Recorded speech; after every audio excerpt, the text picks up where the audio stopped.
episode 489 of 360 Wrestling Fanatic. I will be talking all about tonight's episode of AEW Saturday Collision, who moved on and advanced in the Grand Slam World Title Eliminator Tournament to face the AEW World Champion MJF at AEW Grand Slam at Arthur Ashe Stadium.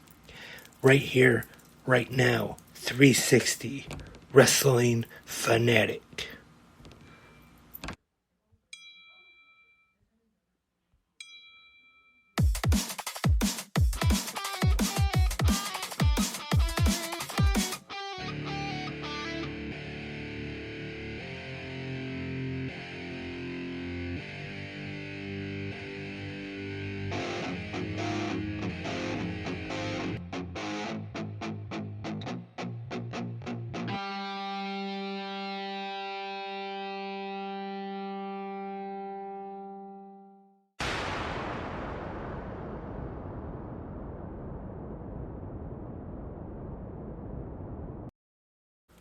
Hi there, Wrestling Fanatics.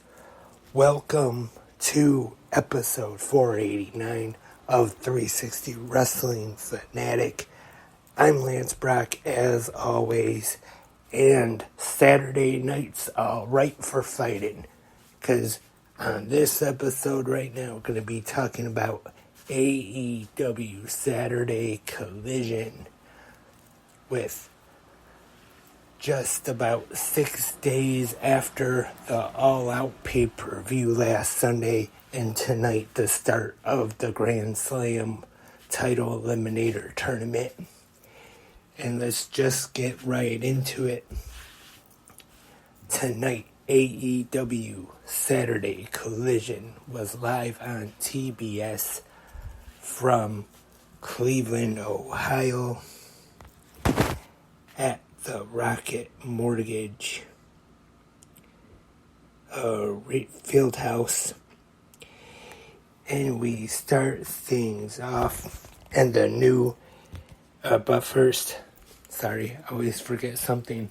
Our commentators tonight, Kevin Kelly and Nigel McGuinness. And then we would be joined for the main event by good old JR Jim Ross. And now we start things off with the new AEW International Champion, Jon Moxley, representing the Blackpool Combat Club. Jon Moxley has an open challenge tonight for the International Championship, and he is facing Action Andretti, who most recently has been teaming with Darius Martin on Ring of Honor, on Honor Club, and also Rampage a few times.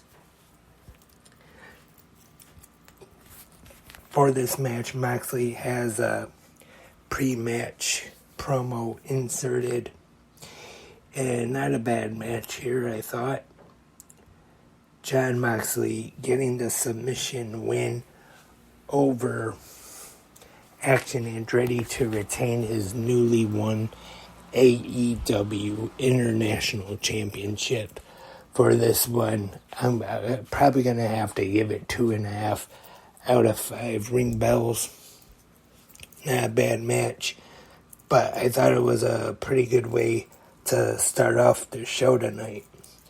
And then we get a video package focusing on the long-time friendship between Roderick Strong and Adam Cole. And next up, we have the AEW TBS champion Chris Statlander in action, taking on Robin Renegade. And Charlotte, her sister, gets involved, and Statlander gets the win, pinning Robin to retain the title. And then after the match, both Robin and Charlotte, they attack Statlander after the match for a post-match beatdown. And then all of a sudden we hear some theme music that we haven't heard in a while. And it was the former AEW TBS champion, the first TBS champion, the longest reigning TBS champion, and the woman who Chris Statlander beat for that TBS championship. Yep, Jade Cargill has returned to AEW, and she makes the save for Statlander, takes out the Renegades, and she gets a pretty big welcome back chant, and she helps her to her feet and then plants her down. So I'm sure this is probably going to lead to a feud for the TBS championship between Statlander and Cargill. And back to the match. Not a bad one here. I'll give it 2 out of 5 ring bells. And next up, the remarkable Renee Paquette is backstage to talk to Saraya and Ruby Soho. And they discuss the problems going on with the Outcasts. And then we see Tony Schiavone with Claudio Castagnoli and Eddie Kingston. They talk about how they used to be really close at one time. Claudio claims he doesn't know, and Eddie instantly gets upset. Kingston says Claudio left the Indies without doing business with him and went to the land of make-believe. Eddie brings up that Claudio met his parents and he knows who he is. And Claudio asks if he thinks his parents would want him to be like. And Kingston says he'll put the NJPW Strong Openweight Championship on the line in New York. And Claudio wants a handshake from him and some respect. And that's going to happen at Grand Slam.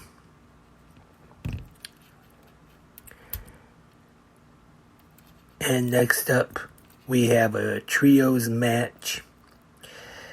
Juice Robinson and the Guns, Bullet Club Gold, the Bang Bang Gang, whichever you want to call them, taking on the team of Gravity, Aerostar, and hopefully I won't mess this up too badly, Inframundo. This one is a pretty fun match. Good trios match here. Juice and the Guns get the win.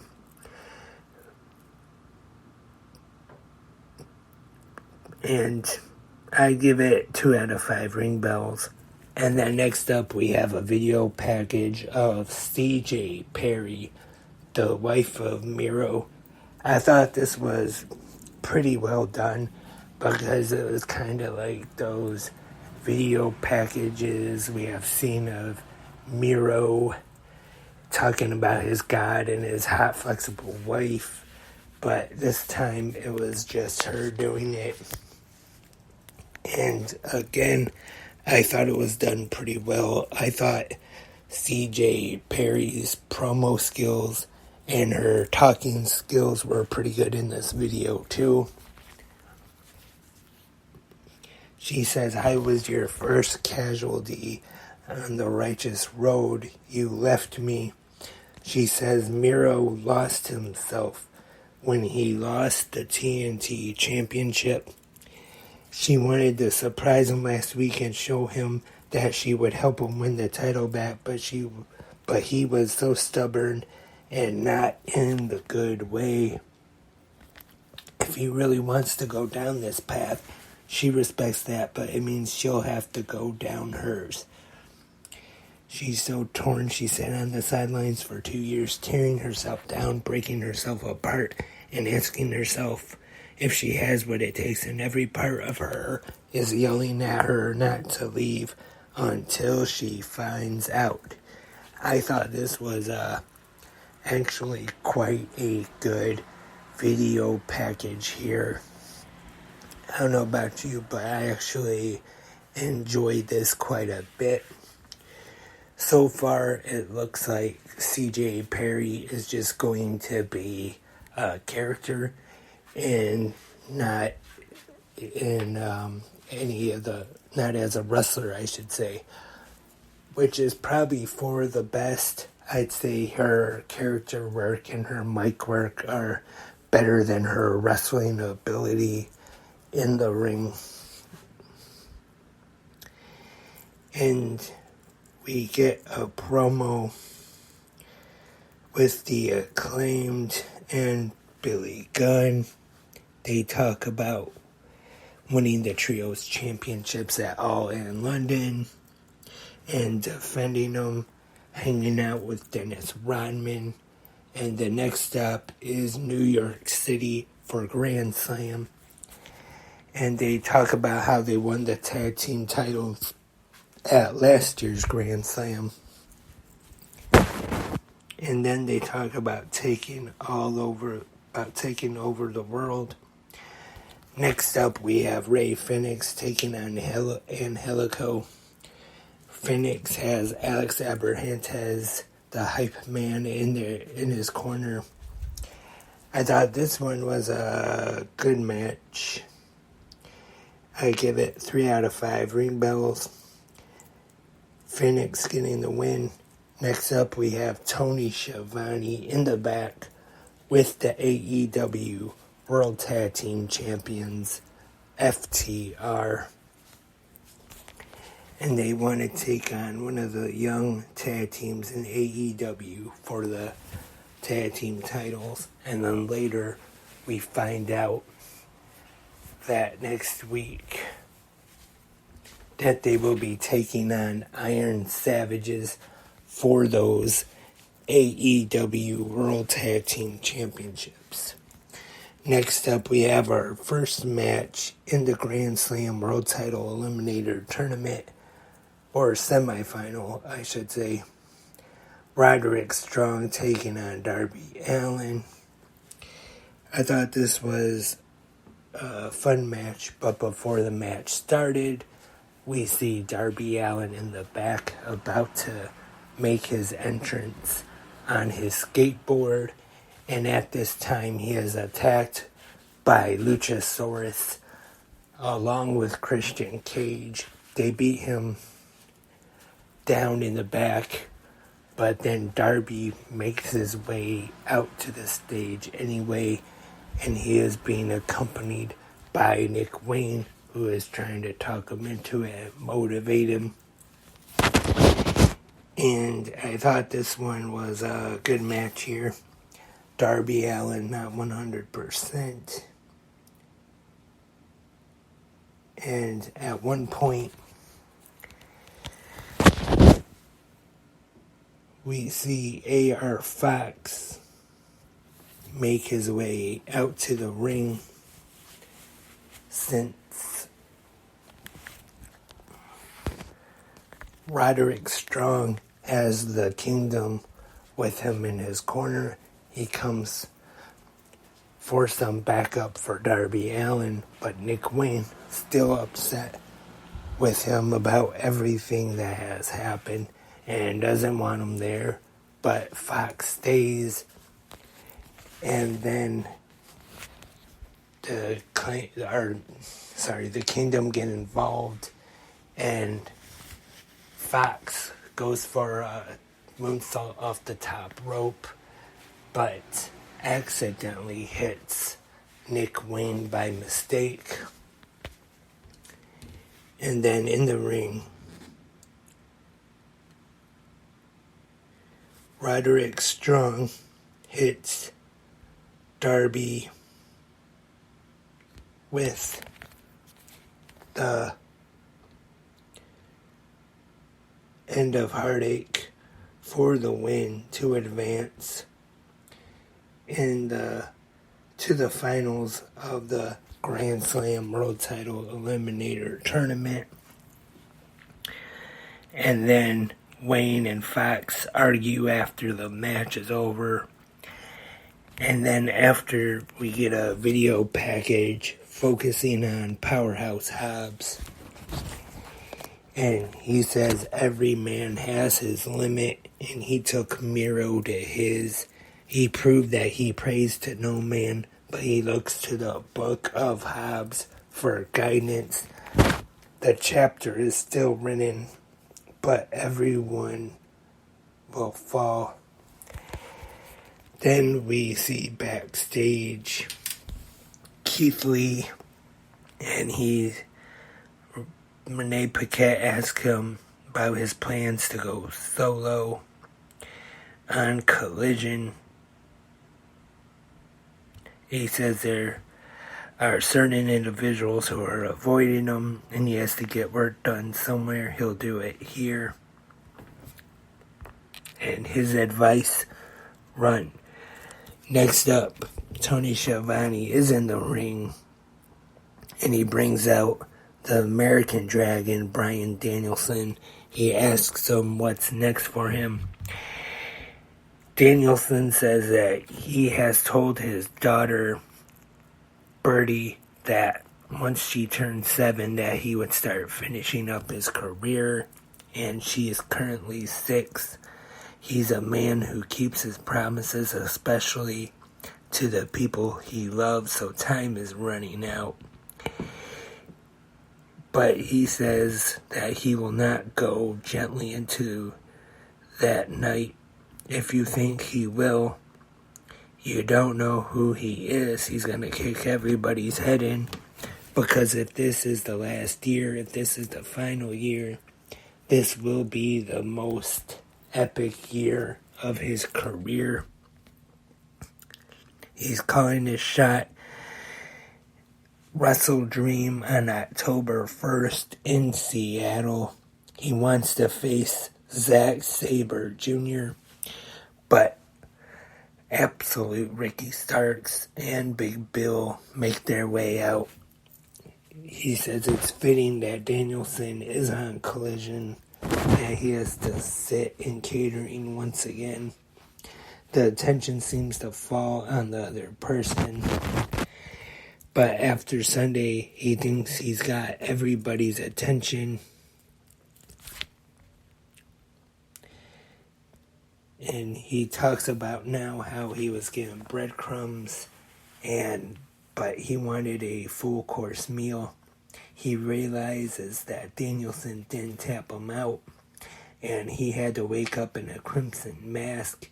He has graduated from being hungry to being greedy. He's going to take and take and take, because it is in his nature. It is what I do. Danielson wishes he would have been a bit more patient, because his work wasn't done yet. He saw that Starks has within him, and he approves. He says the BCC believes if you want to be with them, you have to bleed with them. Starks reaches his hands out for a handshake, and Danielson has a BCC shirt in his hand. But then Big Bill attacks Danielson. Starks acts like he's a little upset. Maybe he wanted to join the BCC, pulled Big Bill off, but then he jumped Danielson instead. And then Jon Moxley comes out to try to make the save, but Big Bill chokes Danielson, and Starks chokes Danielson, and they're both laid out. And then we go to a break, and when we come back, Tony Schiavone is with Big Bill, and he announces that he will get a shot next Wednesday on Dynamite against Jon Moxley for the AEW International Championship. And now it is time for the main event tonight in the Grand Slam World Title Eliminator Tournament. Samoa Joe taking on Penta El Zero Miedo with Alex Abrahantes in Penta's corner. I thought this was a really good match. And at this time, Jim Ross joins Kevin Kelly and Nigel McGuinness on commentary. And they start off shoving each other a little bit.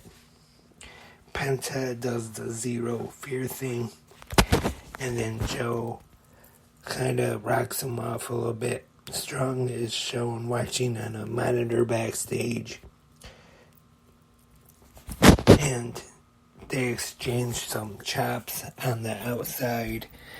Joe gets the worst of it. He pokes Penta in the eyes. Penta gets a ring from under the table. We go to a picture-in-picture break. And Penta still has control of this one in the ring. He goes for a double foot stomp from the top rope. Joe moves out of the way and uses a back elbow. Gets a 2 count. Joe with the snake eyes, knee to the back, and he stretches Penta. And gets a kick in the corner and follows up with a pinfall for a 2 count. Joe comes back now.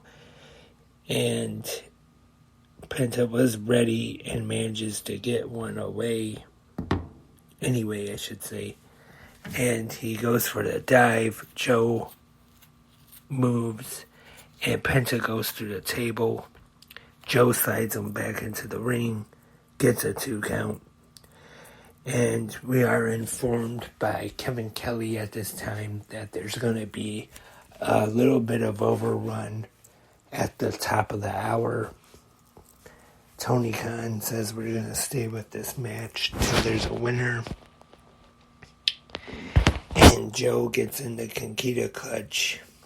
And Penta taps. Joe gets the submission win and advances to the finals of the Grand Slam World Title Eliminator Tournament. And that was tonight's AEW Saturday Collision. The main event I'll give was a really good match. 3.5 out of 5 ring bells. And for an overall show or an overall rating for tonight's Collision, I'll have to give it 7.5 out of 5 ring bells. I enjoyed this show. I thought there was definitely some good wrestling on tonight's card. And enjoyed Joe and Penta. Now we know the finals of the Grand Slam World Title Eliminator Tournament are going to be Samoa Joe versus Roderick Strong.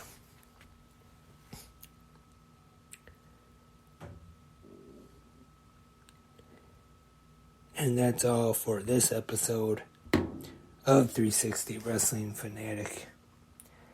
Episode 489. Thank you everyone for tuning in. If you have any questions or comments, you can leave your feedback on tonight's episode of Collision. Also, you can still leave your feedback for last night's Impact Wrestling's Victory Road. And not sure if I'll be having an episode of 360 Wrestling Fanatic tomorrow night or not, but most likely we'll probably be back Monday. But I will be here tomorrow morning for the Sunday episode of Good Morning Wrestling Fans, so you're going to want to stay tuned for that. And hope everyone has a great night tonight. Hope everyone enjoyed AEW Collision. Until tomorrow morning for GMWF, I am Lance, and I am a wrestling fanatic.